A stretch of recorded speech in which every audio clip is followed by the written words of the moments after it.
ಇವರು ನಮ್ಮ ಪ್ರೀತಿಯ ಪ್ರಮೀಳಾ ಮೇಡಮ್.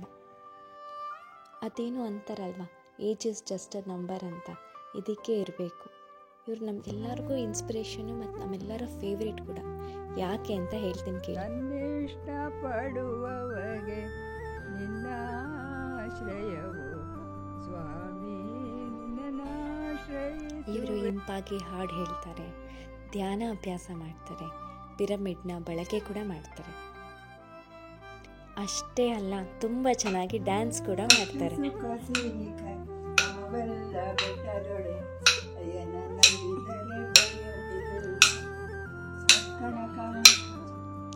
ದಿನಕ್ಕೊಂದು ಕಲೆಯಂತೆ ಕಲೆನ ಅಭ್ಯಾಸ ಕೂಡ ಮಾಡ್ತಾರೆ. ಅದು ಹೂ ಕಟ್ಟಿರೋದಾಗಿರ್ಬೋದು, ಸಂಗೀತ ಹಾಡೋದಾಗಿರ್ಬೋದು, ಅಥವಾ ಹೊಸದಾದ ರುಚಿಯಾದ ಅಡುಗೆ ಮಾಡೋದಾಗಿರ್ಬೋದು.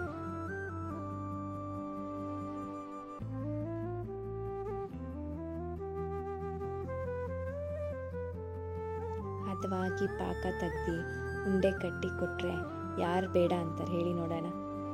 ಇದೆಲ್ಲ ನೋಡಿ ನನಗಂತೂ ನಮ್ಮ ಅಜ್ಜಿ ನೆನಪಾಯಿತು. ನಿಮಗೂ ಆಗ್ತಾ ಇದೆ ಅಲ್ವಾ?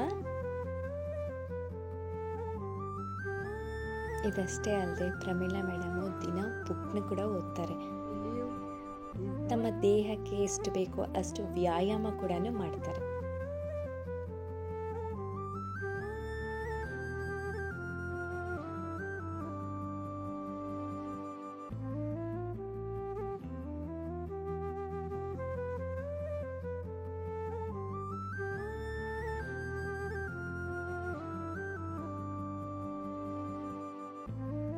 ಇವ್ರು ಪಡ್ಕೊಂಡಿರೋ ಜ್ಞಾನ ಆಗಲಿ, ಇವ್ರ ಎಕ್ಸ್ಪೀರಿಯನ್ಸ್ನಾಗಲಿ ಬೇರೆಯವ್ರ ಹತ್ರನೂ ಕೂಡ ಶೇರ್ ಮಾಡ್ತಾರೆ.